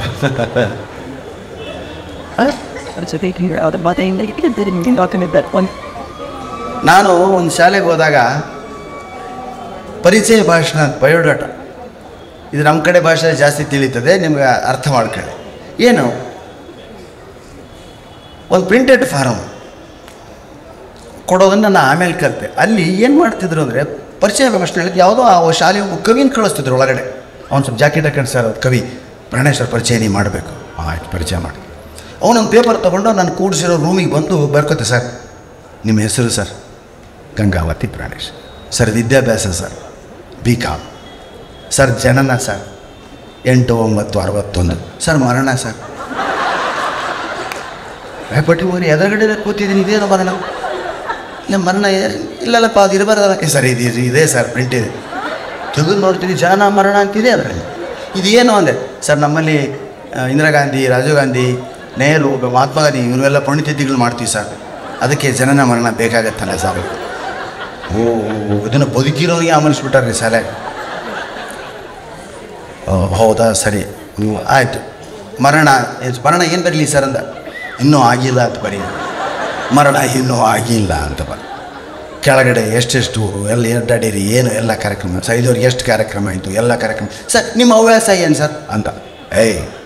ಹವ್ಯಾಸ ಅಲ್ಲ, ಹವ್ಯಾಸ ಹಣ್ಣೇ ಅನ್ನಬೇಕು, ಹಣ್ಣು ಅನ್ನಬಾರ್ದು, ಹೂವು ಅನ್ನಬಾರ್ದು, ಆ ಹೂವು ಅನ್ನಬಾರ್ದು. ನೋಡಿ ಇವತ್ತು ನಾವೆಲ್ಲ ಹೀಗೆ ಹೇಳಿ ಹೇಳಿ ಟಿ ವಿಗಳಲ್ಲಿ ಆ ಥರ ಆ್ಯಂಕರಿಂಗ್ ಮಾಡೋದು ಬಿಡಿಸಿದ್ವಿ. ಒಂದೊಂದೊಂದು ಕಾಲಕ್ಕೆ ಯಾವುದು ಹುಚ್ಚ ಅಂದರೆ ಹುಚ್ಚ ಮಟ್ಟ, ಅದೇ ಹುಚ್ಚ ಅಂದರೆ ದಡ್ಡ. ಹುಚ್ಚ ಎಷ್ಟು ವ್ಯತ್ಯಾಸ ಇದೆ, ಹೌದಾ? ಹುಚ್ಚ ಮಹಾಪ್ರಾಣ, ಅಲ್ಪಪ್ರಾಣ. ಅಲ್ಲಿ ಸರ್ ನಿಮ್ಮ ಹೋಕೆ ತುಂಬ ಟಿ ವಿಲಿ ಮತ್ತು ಪ್ರಾರಂಭ ದಿನಗಳಲ್ಲಿ ಗಲಾಟೆ ಆಗ್ತಿತ್ತು. ಇವತ್ತು ಹಿಂದೂ ಯುಗಾದಿ ಹಬ್ಬ ನೋಡಿ. ಹಿಂದೂ ಯುಗಾದಿ ಹಬ್ಬ ಇಲ್ಲ, ಹಿಂದೂ ಯುಗಾದಿ ಹಬ್ಬ. ಹಬ್ಬಗಳು ಬಂದವೆಂದರೆ ಹೆಣ್ಣು ಮಕ್ಕಳಿಗೆ ಈಗೋ ಎಲ್ಲೂ ಹಕಾರಿಲ್ಲ. ಹೊನ ಅಂಕ್ಲಿಪಿಂದಲೇ ತೆಗಿಬೇಕು ಅಮ್ಮನ ದೃಷ್ಟಿ ಇದೆ. ಹಿಂದೂ ಯುಗಾದಿ ಹಬ್ಬಗಳು ಬಂದವೆಂದರೆ ಹೆಣ್ಣು ಮಕ್ಕಳಿಗೆ ಈಗೋ ನಮ್ಮ ಭಾರತೀಯ ಹೆಣ್ಣು ಮಕ್ಕಳು ಅದರ ಆತಿಥ್ಯಕ್ಕೆ ಹೆಸರು. ಏನಮ್ಮ ಇದು ಒಂದೇ ನಾನು ಮತ್ತು ನೀವು ಬೈದ್ರಲ್ಲ ಸರ್, ಅಲ್ಲೆಲ್ಲ ಬಿಟ್ಟಿದ್ದೆ, ಅದಕ್ಕೆ ಇಲ್ಲಿ ತಗೊಂಡೆ ಅಂತ. ಓ ನಮ್ಮವ್ವ ತಾಯಿ, ಇಲ್ಲಿ ಬಿಡಬೇಕಾಗಿತ್ತಮ್ಮ, ಅಲ್ಲಿ ತಗೋಬೇಕಾಗಿತ್ತು. ಹಾಂ, ಇಂಥ ವೆರಿ ಗುಡ್, ಕೆಮ್ತಾ ಇದ್ದಾರೆ, ಕಣ್ಣು ಒರೆಸ್ಕೊಳ್ತಾ ಇದ್ದಾರೆ. ಧನ್ಯೋಸ್ಮಿ ತಾಯಿ. ಅಂದರೆ ಕಣ್ಣಲ್ಲಿ ನೀರು ಬರೋದು, ಕೆಮ್ಮೋದಿದೆಯಲ್ಲ, ಇದು ನಗುವಿನ ಔಷಧಿ. ನಗು ಕೆಲಸ ಮಾಡ್ತೀನಿ ದೇಹದಲ್ಲಿ ಅಂತ. ಯಾರ್ಯಾರ ಕಣ್ಣಲ್ಲಿ ನೀರು ಬಂತೋ ಸ್ವಲ್ಪ ಕೈ ಮೇಲೆತ್ತಿ. Very good. ಅಷ್ಟು ಕೊಲೆಸ್ಟ್ರಾಲ್ ಹೊರಗಡೆ ಹೋಯ್ತು. ಯಾರ್ಯಾರ ಕಣ್ಣಿಂದ ನೀರು ಬಂತೋ ಇದೆಲ್ಲ ಕೊಲೆಸ್ಟ್ರಾಲ್ ಹೊರಗಡೆ ಹೋಯ್ತು. Very good. ಇನ್ನು ಯಾರ್ಯಾರು ಕೆಮ್ಮು ಬಂತು ಸ್ವಲ್ಪ ಕೈ ಮೇಲೆ. Very good. ಕಣ್ಣಲ್ಲಿ ನೀರು ಬರಬೇಕಾಗಲಿ, ಕೆಮ್ಮು ಬರಬಾರ್ದಮ್ಮ. ಕೆಮ್ಮು ಬಂದರೆ ಅದರ ಅರ್ಥ ಇಷ್ಟೇ, ನೀವು ನಗದೆ ಭಾಳ ದಿವಸ ಆಯಿತು ಅಂತ. ಯಾಕೆಂದರೆ ಹಳೆ ಬಾಗಿಲ ಕಿಟಕಿ ತೆಗೆದ್ರೆ ಕರ್ಕ ಅಂತ ಇದು ಹಾಗೆ. ಅದಕ್ಕೆ ಕಣ್ಣಲ್ಲಿ ನೀರು ಬರೋ ಹಾಗೆ ನಗರೇ ಆಗಲಿ, ಕೆಮ್ಮು ಬರೋ ಹಾಗೆ ನಗಬಾರ್ದು. ಇಲ್ಲಿ ಭಾಳ ಜನ ಅಂದರೆ ನಿಮ್ಮ ಒತ್ತಡ, ಸರ್ಕಾರಿ ನೌಕರರು ಮೊದಲೇ ಈ ಒತ್ತಡಗಳಿಗೆ ಭಾಳ ದಿವಸ ಆಗಿತ್ತು. ಓಕೆ, ಡೋರ್ ಓಪನ್ ಆಯಿತು, ಇನ್ನೇನು ಪ್ರಾಬ್ಲಮ್ ಇಲ್ಲ ಅಂತ ನಾನು ಭಾವಿಸ್ತೀನಿ. ಹಾಗೆ ಇಲ್ಲಿದೆ. ಸರ್ ನಿಮ್ಮ ಹವ್ಯಾಸ ಏನು? ಹವ್ಯಾಸ ಅನ್ಬಾರ್ದು, ಹವ್ಯಾಸ. ಸರ್ ನಮ್ಗೆ ಅನ್ನಕ್ಕೆ ಬರೋಂಗಿಲ್ಲ. ಹಕ್ಕಿ ಹಾರುತ್ತಿದೆ ಅನ್ನು, ಹಕ್ಕಿ ಹಾರುತ್ತಿದೆ ಅನ್ನು ಬಿಟ್ಬಿಡೋಲ್ಲ. ಸರ್ ನಿಮ್ಮ ಹವ್ಯಾಸ ಏನಿದೆ ಸರ್ ಅಂತ. ಕೊಳಲು ಮತ್ತು ತಬಲ ಬಾರಿಸ್ತೀವಿ ಆಗಾಗ, ಒಬ್ಬನೇ ಇದ್ದಾಗ, ಜನರ ಮಧ್ಯೆ ಅಲ್ಲ. ಓಹ್ ಏನು ಸರ್ ಕೊಳಲು ತಬಲ ಎಲ್ಲ ಬಾರಿಸ್ತೀರಾ, ಈ ಹವ್ಯಾಸ ಹೇಳಿದೆ ಇದ್ರೆ ಹೆಂಗೆ ಸರ್? ನಾನು ಹವ್ಯಾಸ ಇಲ್ಲ ಸರ್, ಅದೇ ಬರೋಕ್ಕಿಲ್ಲ ಸರ್ ನಮಗೆ. ಸರ್ ಚಟ ಆಗಲ್ಲ ಸರ್ ಅಂತ. ಕಳ್ಳನ ಮಗನೇ, ಬೀಡಿ ಸಿಗರೇಟು ಗುಟ್ಕಾ ಕುಡಿಯೋದು ಇವೆಲ್ಲ ಚಟ. ಏನಕ್ಕೆ ಹವ್ಯಾಸನೇ ಅನ್ಬೇಕಪ್ಪ ನೀನು? ಮತ್ತು ಏನು ಮಾಡಲಿ ಸರ್ ಅನ್ನೋದ್ರೆ ಪ್ರಾಣೇಶ್ ಅವು ವೇದಿಕೆಗೆ ಬರಬೇಕಂತ ಅನ್ನಿಸ್ಬಿಟ್ಟು ನಾನು ಹೇಳಿದೆ ನೋಡೋದು ಹವ್ಯಾಸ ಅನ್ನೋ ಆಗಿದ್ದರೆ ಅನ್ನು ಇಲ್ಲ ಅಂದರೆ ಬಿಟ್ಬಿಡು ಚಟ ಗಿಟ ಅನ್ಬೇಡ. ಆಯಿತು ಸರ್ ನಾನು ಏನಾದರೂ ಪದ ಹಾಕಿ ಅಂತೀನಿ, ಇಲ್ಲ ಬಿಟ್ಬಿಡು ಸರ್ ನಾನು ಹೇಳ್ತೀನಿ ಸರ್, ನೀವು ಧೈರ್ಯವಾಗಿ ಹೋಗಿ ಸರ್, ನಾನು ಕವಿ ಸರ್, 100 ಕವನ ಬರೆದಿದ್ದೀನಿ ಸರ್, ನನಗೂ ಶಬ್ದ ಸಂಗ್ರಹ ಇದೆ ಸರ್, ಕನ್ನಡ ಮೀಡಿಯಮಲ್ಲಿ ಓದಿದ್ದೀನಿ ಸರ್. ಓಕೆ ಸರಿ ಅಂತ ಹೋಗಿ ಸರ್. 5,000 ಜನ ಆ ಕಾರ್ಯಕ್ರಮದಲ್ಲಿ ಅವರು 5,000 ಜನ ನನ್ನ ಭಾಷಣ ಕೇಳಕ್ಕೆ ಕೂತಿದ್ರೆ ನಾನು ಇವನು ಪರಿಚಯ ಭಾಷಣ ಕೇಳಕ್ಕೆ ಕೂತಿದ್ದೆ. ಏನು ಬೊಗಳ್ತಾನೋ ಏನು. ನಾನು ಬಂದು ವೇದಿಕೆಯಲ್ಲೆಲ್ಲ ಪರಿಚಯ ಮಾಡಿ ಕೂತು ಸ್ವಲ್ಪ ಹೊತ್ತಿನ ಮೇಲೆ ಗೊತ್ತಾ ಸರ್ ಡ್ರೆಸ್ ಚೇಂಜ್ ಮಾಡ್ಕೊಂಬಂದ, ಜಾಕೀಟು ಕನ್ನಡಕ ಬರೋದಿದ್ರು ಕನ್ನಡಕ ಹಾಕೊಂಬಂದ, ಈ ಥರ ಏನೋ ಶಾಲು ಹೊತ್ಕೊಂಡು ಬಂದಿಂತ ನನ್ನ ಕಡೆ ನೋಡಿದೆ. ನಾನು ಏನು ಧೈರ್ಯವಾಗಿರಿ ಅಂದ ನನಗೆ. ಇಂಥ ಭರವಸೆ ಕೊಟ್ಟು ಶುರು ಮಾಡಿದ ಸರ್. ಇವರ ಪೂರ್ಣ ಹೆಸರು ಗಂಗಾವತಿ ಪ್ರಾಣೇಶ್. ಇವರು ಗಂಗಾವತಿ ಅವರು. ಇವರ ವಿದ್ಯಾಭ್ಯಾಸ BCom. ಜನನ 8/9/61, ಮರಣ ಇನ್ನೂ ಆಗಿಲ್ಲ. ಇವರು ಬೀಚಿ ಪ್ರೇಮಿಗಳು. ಕರ್ನಾಟಕದ 100 ಊರುಗಳಲ್ಲಿ ಅಡ್ಡಾಡಿದ್ದಾರೆ. ಇವರ ತಂದೆ ಹೆಸರು, ತಾಯಿ ಹೆಸರು, ವಿದ್ಯಾಭ್ಯಾಸ ಎಲ್ಲ ಬಂತು ಸರ್. ಇವರು ಕರ್ನಾಟಕದಷ್ಟು ಊರುಗಳನ್ನು ಸುತ್ತಿದ್ದಾರೆ. ಇವರು ಬರೀ ಭಾಷಣ ಅಷ್ಟೇ ಅಲ್ಲದೆ ಇವರಿಗೆ ಕೊಳಲು ಮತ್ತು ತಬಲಾ ಬಾರಿಸೋ ತಿಂಡಿ ತಂದ್ಬಿಟ್ರು.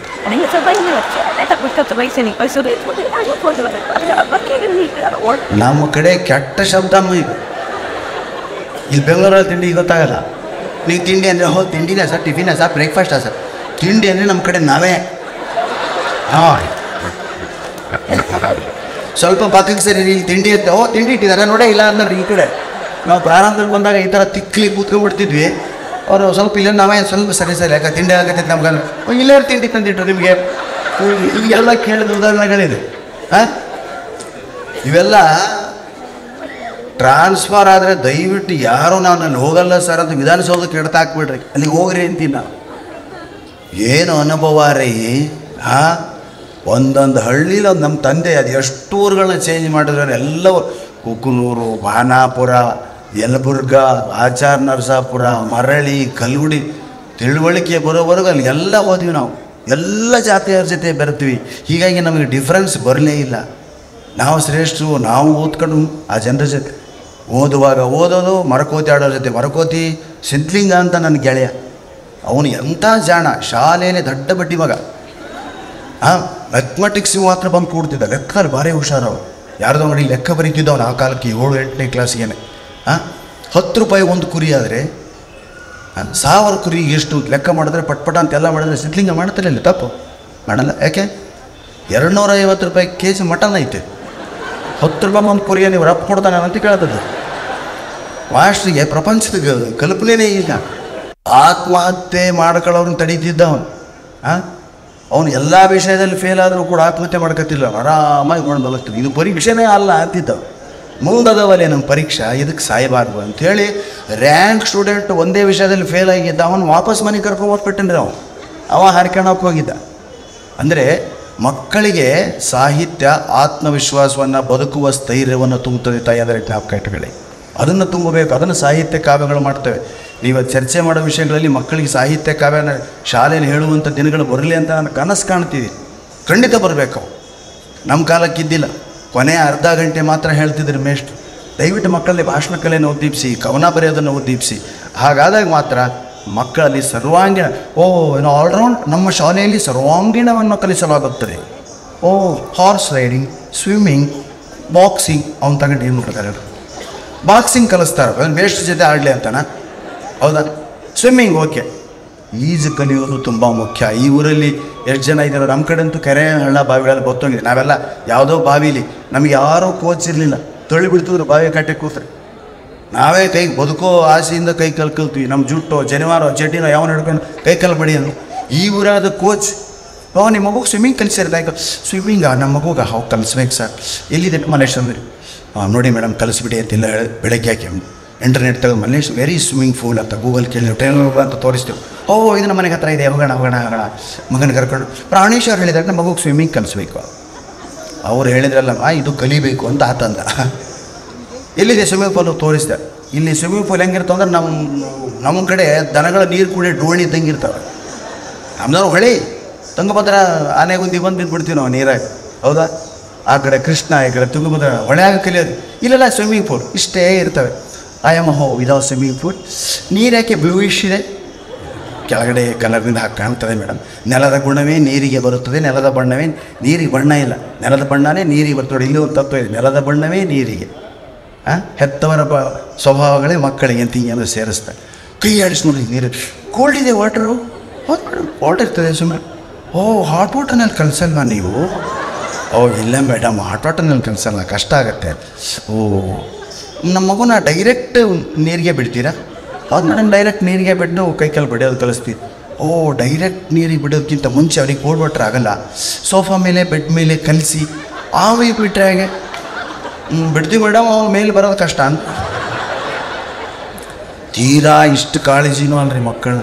ರಫ್ ಇಲ್ಲಿ ನೋಡಿ, ಇಲ್ಲಿ ಎಷ್ಟು ಜನ ಹಿರಿಯರಿದ್ದಾರೆ ಅವರೆಲ್ಲ ಕೇಳ್ರಿ. ಮುದ್ದು ಮಾಡಿ ಬೆಳೆದವ್ರು ಯಾರೂ ಇರಲ್ರಿ ನಮ್ಮ ಕಾಲಕ್ಕೆ. ಈಗ ಬರೀ ಮಕ್ಕಳು ಮುದ್ದು, ಹಿಂಗಾಗಿ ಮೊದ್ದಾಗಿರ್ತವೆ. ಹೌದಾ? ಏನು ಫ್ಯಾಟು ಆ ಮಕ್ಕಳು, ಏನ ಚಿಪ್ಸ್ ತಿನ್ನೋದೇನು, ಊಟವೇ ಮಾಡಲ್ಲ ಮಕ್ಕಳು. ಊಟ ಮಾಡೋದಕ್ಕೆ ಸಾಯ್ತಿದ್ವಿ ನಾವು. ಊಟದ ಗಂಟೆ ಯಾವಾಗ ಅಂತ. ಯಾಕಂದ್ರೆ ಯಾವುದೇ ಕುರುಕುಲು ತಿಂಡಿ ಇಲ್ಲ, ಈ ಲೇಸ್ ಗೀಸ್ ಏನೂ ಇಲ್ಲ ನಮ್ಮ ಕಾಲಕ್ಕೆ. ಊಟ ಅದರಲ್ಲಿ ಮಠದಲ್ಲಿರೋರಂತೂ ಭಾಳ ಕಷ್ಟ. ಅಲ್ಲಿ 2 ಹೊತ್ತು ಊಟ, ಕಾಫಿ ಟೀ ಇಲ್ಲ. ನಮ್ಮ ಸಿದ್ಲಿಂಗ ಮಠದಾಗಿದ್ದ. ಹೋಮ್ವರ್ಕ್ ಬರ್ಕೊಳ್ಳಿ ಎಲ್ಲರೂ ಅಂತ ಮೇಷ್ಟ್ರಲ್ಲಿ ಬರ್ಕೋತಿದ್ದಿಲ್ಲ ಅವ್ನು.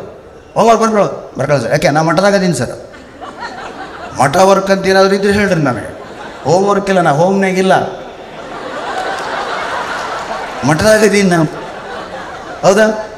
ಎಂಥ ಅದ್ಭುತ. ಯಾಕಂದ್ರೆ ಈ ಹೋಮ್ವರ್ಕ್ ಕೊಟ್ಟರೆ ಮಠದಾಗ ಸ್ವಾಮಿಗಳು ಒದೀತಾರೆ ನನಗೆ. ಮಠದ ಕೆಲಸ ಮಾಡೋಕೆ ನಾನು ಎಮ್ಮೆ ಮೈ ತೊಳಿಬೇಕು, ನಾನು ಮಠದ ಕಸ ಗುಡಿಸ್ಬೇಕು, ಮಠದ ಇಷ್ಟು ದೊಡ್ಡ ಅಂಗಳ ಇರ್ತಾರೆ, ಅದು ತಳಿ ಹೊಡಿಬೇಕು, ರಂಗೋಲಿ ಹಾಕಬೇಕು. ನೋಡಿರಿ ಎಂತೆಂಥ ವಿಚಾರಗಳು. ಹಾಗೆಲ್ಲ ಕಲ್ತು ಮಕ್ಕಳೇ ಜೀವನದಲ್ಲಿ ಅದ್ಭುತವಾಗಿ ಸಾಧನೆ ಮಾಡಿದಾರಾಗಲಿ. ಮಕ್ಕಳ ಮುದ್ದಿನಲ್ಲಿ ಬೆಳೆದು. ಅದಕ್ಕೆ ಹಳೆ ಗಾದೆ ಮಾತೇನು ಗೊತ್ತಾ? ಕ್ವಾಣಿ ಕೂಸು ಕೊಳಿತು, ಬೀದಿ ಕೂಸು ಬೆಳೀತು. ಎಷ್ಟು ಅದ್ಭುತವಾಗಿರ್ತಕ್ಕಂಥ. ಹೌದಾ? ಹಾಗಂತ ಪ್ರಾಣೇಶ್ವರ ಹೇಳಿದ್ದಾರೆ ಮಕ್ಕಳನ್ನ ಬೀದಿ ಬಿಟ್ಬಿಡೋಣ ಅಂತಲ್ಲ. ಈ ಊರಾಗ ಬೀದಿ ಬಿಟ್ಬಿಟ್ರೆ ಟ್ರಾಫಿಕ್ ಇರ್ತೈತೆ ಭಾಳ. ಈ ಊರಾಗ ಮನೆಯಾಗ ಸಾಗಿಸ್ರಿ, ಆಟಗಳನ್ನ ಕಲಿಸ್ರಿ. ನಮ್ಮ ಮಕ್ಕಳು ಕ್ರಿಕೆಟ್ ಬಿಟ್ಟರೆ ಬೇರೆ ಏನನ್ನೂ ಇಷ್ಟಪಡಲ್ಲ.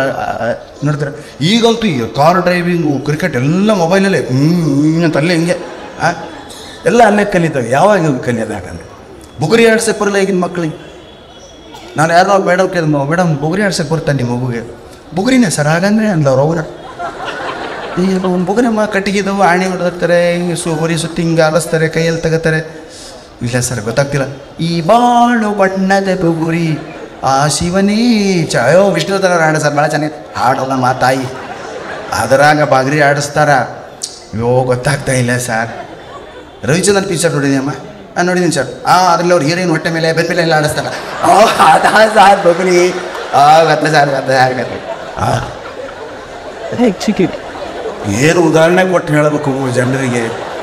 ಅದಾ ಸಾರ್, ಹೌದು ಸಾರ್, ಒಂದು ಆಣೆ ಇರುತ್ತೆ, ಅದು ಎಷ್ಟೊತ್ತು ತಿರುಗುತ್ತಲ್ಲ ಸರ್? ಹೌದಮ್ಮ ಹಂಗೆ.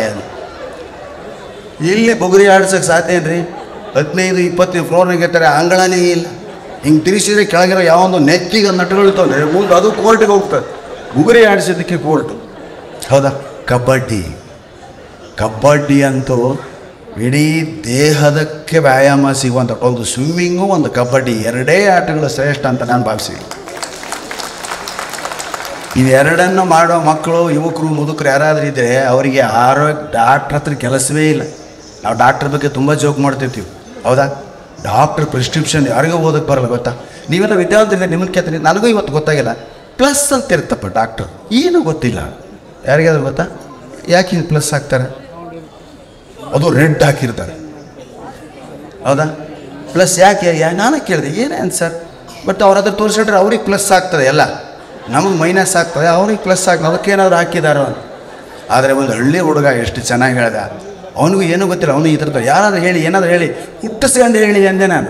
ನೀವೇ ಕಲ್ಪನೆ ಮಾಡ್ಕೊಂಡು ಹೇಳ್ರಿ ಅಂದ್ರೆ, ಸರ್ ನನಗೆ ನಿಜವಾದ ಅರ್ಥ ಗೊತ್ತಿಲ್ಲ ಸರ್, ಆದರೆ ಒಂದು ಹೇಳ್ದಲ್ಲೇ ನಾನು ಹಿಂಗೆ ಇರುತ್ತೆ.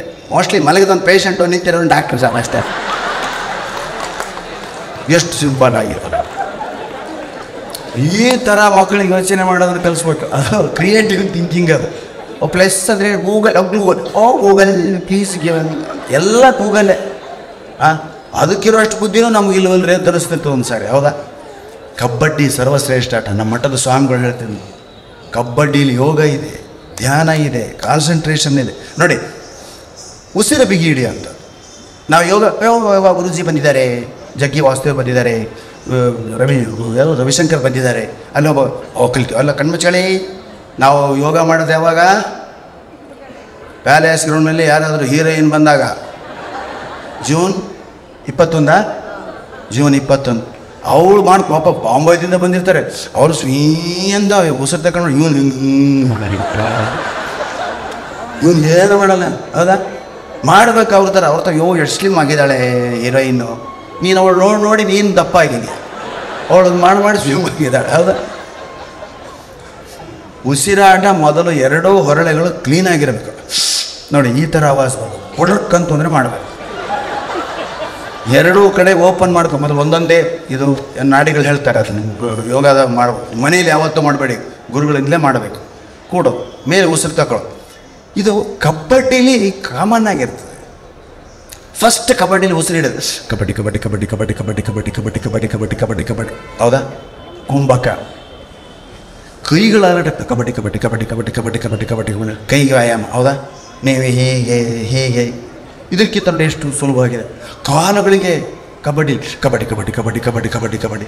ಕಣ್ಣಿಗೆ ಎಷ್ಟು ಅಲರ್ಟ್ ಆಗ್ತಾವೆ ಅವ್ನು ನೋಡ್ಬೇಕಲ್ಲ. 10 ಜನರನ್ನ ಯಾರು ಮಂದಿ ಹಿಡಿತಾರೋ ಕಬಡ್ಡಿ ಕಬಡ್ಡಿ ಕಬಡ್ಡಿ ಕಬಡ್ಡಿ ಕಬಡ್ಡಿ ಕಬಡ್ಡಿ ಕಬಡ್ಡಿ. ವಿಧಾನಸೌಧ ಮುಂದೆ ಆಟ ಇದು, ಯಾವ ಬಂದನ್ನು ಕುರ್ಚಿಗಿಸ್ಕತ್ತಾನ ಅವನ ಥರ 10 ಜನರನ್ನ ಆ ಕಡೆ ನೋಡಿದಂಗೆ ಕಬಡ್ಡಿ ಕಬಡ್ಡಿ ಕಬಡ್ಡಿ ಕಬಡ್ಡಿ ಕಬಡ್ಡಿ. ಕಾಲು ಯಾವನು ಎಳಿತಾನೋ ಅಂತ ಅಲ್ಲಿ ಆಗೋದು ಕಬಡ್ಡಿ ಆಟವೇ ಅಲ್ವಾ? ಕಬಡ್ಡಿ ಕಬಡ್ಡಿ ಕಬಡ್ಡಿ ಕಬಡ್ಡಿ ಕಬಡ್ಡಿ ಕಬಡ್ಡಿ.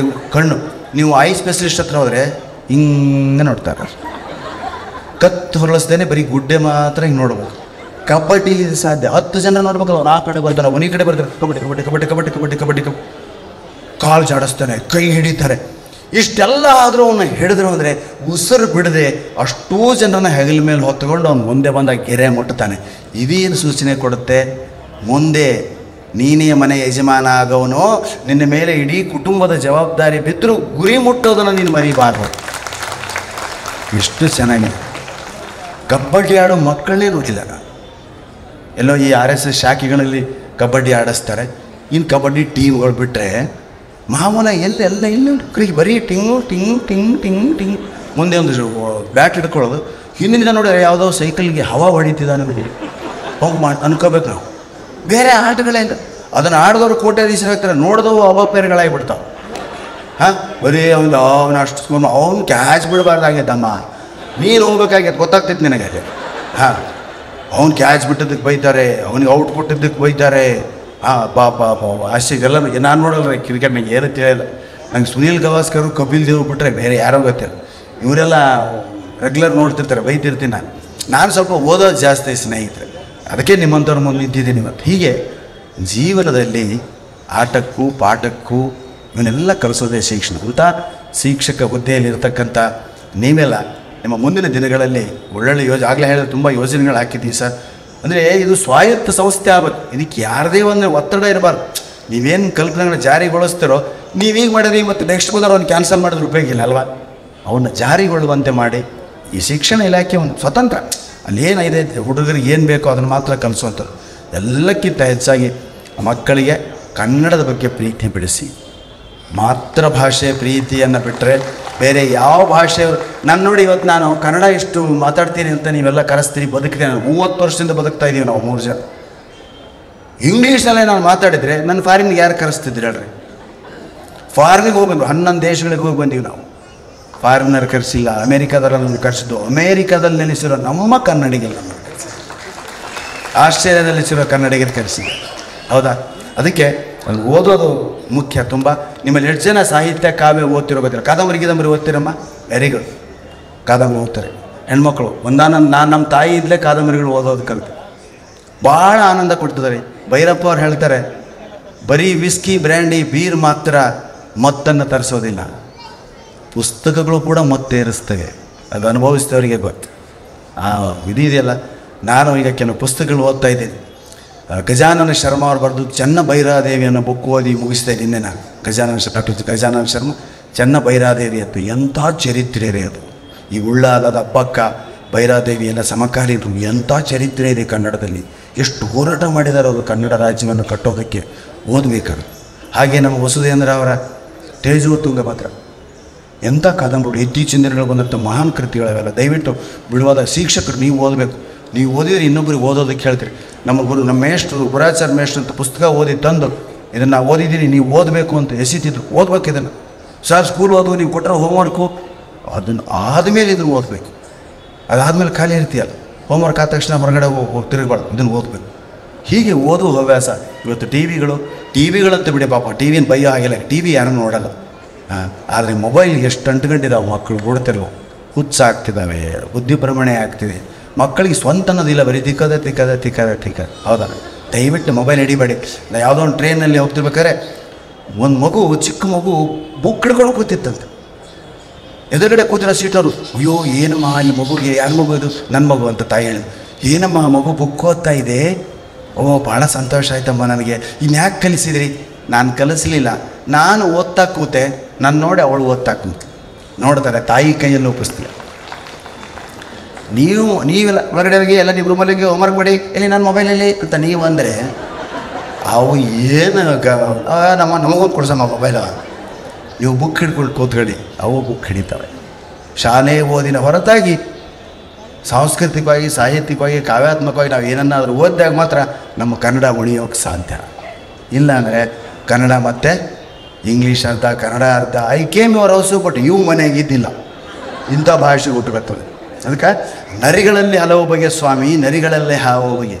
ಕೆಲವು ಆರ್ಡಿನರಿ ಆದರೆ ಕೆಲವು ಎಕ್ಸ್ಟ್ರಾ ಆರ್ಡಿನರಿ. ಕೊನೆಗೆ ಅನಿಯಾರ್ದ ಬರ್ತಲ್ಲ, ಇದು ಜ್ಞಾಪಕ ಇಟ್ಕೊಳ್ಳಿ. ನರಿಗಳಲ್ಲಿ ಹಲವು ಬಗೆ ಸ್ವಾಮಿ, ನರಿಗಳಲ್ಲಿ ಹಲವು ಬಗೆ. ಕೆಲವು ಆರ್ಡಿನರಿ ಆದರೆ ಇನ್ನು ಕೆಲವು ಎಕ್ಸ್ಟ್ರಾ ಆರ್ಡಿನರಿ. ನರಿ ಮರಿ ಇರುವಾಗ ಇದು ಆರ್ಡಿನರಿಯೋ ಎಕ್ಸ್ಟ್ರಾ ಆರ್ಡಿನರಿಯೋ ತಿಳಿಯುವುದಿಲ್ಲ. ಏಕೆಂದರೆ ಅದಿನ್ನು ಪ್ರಿಲಿಮಿನರಿ. ನರಿ ಮರಿ ಇರುವಾಗ ಇದು ಆರ್ಡಿನರಿ ಎಕ್ಸ್ಟ್ರಾ, ಏಕೆಂದರೆ ಇನ್ನು ಪ್ರಿಲಿಮಿನರಿ. ಕೆಲವು ನರಿಗಳು ಹುಷಾರಿ, ಇನ್ನು ಕೆಲವು ಬೇಕು ತರಬೇತಿ ಪಡೆಯುವ ನರಿ ಯಾವುದು ಸ್ವಾಮಿ? ತರಬೇತಿ ಪಡೆಯುವ ನರಿ ಪ್ರೊಬೇಷನರಿ. ತರಬೇತಿ ಪಡೆದರೂ ಉಪಯೋಗವಿಲ್ಲ ಸ್ವಾಮಿ. ಇದು ಬಿದ್ದಲ್ಲೇ ಬಿದ್ದಿದೆಯಲ್ಲ, ಇದ್ಯಾವ ನರಿ ಸ್ವಾಮಿ? ಬಿದ್ದಲ್ಲೇ ಬಿದ್ದಿರುವ ನರಿ ಸ್ಟೇಷನರಿ. ಕೆಲವು ನರಿಗಳು ಹುಷಾರಿ, ಯಾವುದಕ್ಕೂ ಸಿಗುವುದಿಲ್ಲ ಶಿಕಾರಿ. ಇವ್ಯಾವ ನರಿ ಸ್ವಾಮಿ? ಗೊತ್ತಿಲ್ಲವೇ? ಪ್ರಿಕಾಷನರಿ. ಕೆಲವು ನರಿಗಳು ಕೂಗುತ್ತವೆ, ಚೀರುತ್ತವೆ, ಹಾರಾಡುತ್ತವೆ. ಯಾವ ನರಿ ಸ್ವಾಮಿ? ಗೊತ್ತಿಲ್ಲದೆ ಅವು ರೆವಲ್ಯೂಷನರಿ. ಆ ನರಿ ಈ ನರಿ ಎಂದೇಕೆ ಎಲ್ಲ ಕಡೆ ಹುಡುಕಬೇಡಿ ಸ್ವಾಮಿ. ಎಲ್ಲ ನರಿಗಳೂ ಸಿಗುವ ಜಾಗ ಒಂದೇ, ಡಿಕ್ಷನರಿ ಸ್ವಾಮಿ. ಡಿಕ್ಷನರಿ ಸ್ವಾಮಿ. ಇದನ್ನು ನಮ್ಮ ಸ್ನೇಹಿತ ವೈ ಗುಂಡೂರವರು ಬರೆದಿದ್ದಾರೆ. ನಾನಿದನ್ನು ಹೆಚ್ಚಾಗಿ ಹೇಳ್ತಿರ್ತೀನಿ. ಅದಕ್ಕೆ ಎಲ್ಲ ನರಿಗಳು ಸಿಗುವ ಜಾಗ ಒಂದೇ, ಡಿಕ್ಷನರಿ ನೋಡುವಂಥ ಹವ್ಯಾಸ ನಿಮಗೆಲ್ಲ ಬರಲಿ ಅಂತ ಹಾರೈಸ್ತಾ ನನ್ನ ಮಾತಿಗೆ ಮಂಗಳ ಹಾಡ್ತೇನೆ. ಇದುವರೆಗೂ ಕುಳಿತು ಕೇಳಿದ್ದಕ್ಕಲ್ಲರಮ್ಮ ಸಹಿಸಿಕೊಂಡದ್ದಕ್ಕೆ ವಂದಿಸಿ ನನ್ನ ಮಾತು ಮುಗಿಸ್ತೇನೆ. ಈಗ ನಿಮ್ಮ ಮುಂದೆ ಬರ್ತಾರೆ ಬಸವರಾಜ ಮಹಾಮನಿ, ತಮ್ಮ ಯಾದಗಿರಿ ಗುಲ್ಬರ್ಗ ಭಾಷೆ ಹಾಸ್ಯ.